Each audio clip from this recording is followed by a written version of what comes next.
পদযাত্ৰাত যিসকলে অংশগ্ৰহণ কৰিছে আমাৰ সাইকেল ৰেলীতে হোক বা পদযাত্ৰাতে হোক মই সকলোকে ধন্যবাদ জনাইছোঁ আৰু আজি আমাৰ যিটো পদযাত্ৰাৰ কাৰ্যসূচী এইটো সফল হ'ল এইকাৰণে সফল হ'ল কি আমাৰ যিটো উদ্দেশ্য গাঁৱে ভূঞে কৰি ৰাইজৰ বিভিন্ন সমস্যাৰ মানে জানাৰ কাৰণে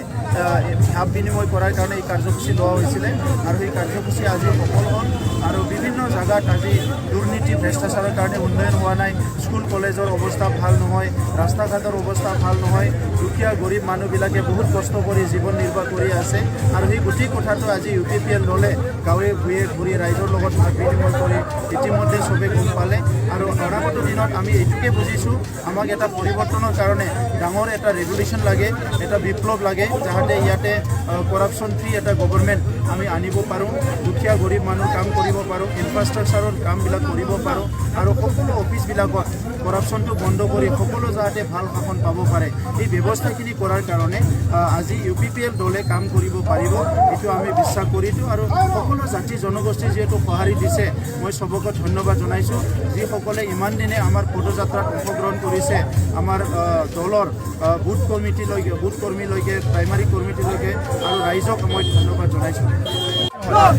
আৰম্ভণিৰ পৰা BPF-এ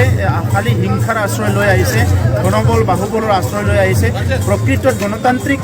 কেতিয়াও মানে সি কৰা নাই কি গণতান্ত্ৰিক প্ৰক্ৰিয়াৰ মাজত ৰাজনীতি তেখেতসকলে কেতিয়াও কৰি অহা নাই গতিকে আজিৰ তাৰিখত ৰাইজে বুজি পাইছে বড়ো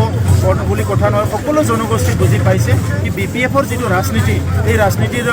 মানে টাইম উকলি গ'ল আৰু BPF পুনৰ ক্ষমতালৈ আহিব নোৱাৰে আৰু আজিৰ তাৰিখত যোনে ভাইলেঞ্চ কৰে কোনে মানুহক কিনা বেচা কৰে টকা পইচা ধনবল বাবুহাল ব্যৱহাৰ কৰে এই মানুহবিলাকক কোনো ৰাইজে ভাল নাপায় আমাৰ ভাৰতবৰ্ষৰ গণতন্ত্ৰটো বিশ্বৰ ভিতৰত সৰ্ববৃহৎ গণতন্ত্ৰ আৰু এই সৰ্ববৃহৎ গণতন্ত্ৰৰ মূল্যবোধটো যোনে দিব নাজানে তাক কোনো ৰাইজে সন্মান নিদিয়ে আৰু সেইকাৰণে আজি BPF ইয়াতে উৎখাত হৈ গ'ল BPF বুলি আৰু একো নাথাকিব এতিয়া ভাল শাসন হ'ব কৰাপশ্যন ফ্ৰী এটা শাসন আহিব ৰাইজে সমমৰ্যাদা সম উন্নয়ন পাবলৈ সক্ষম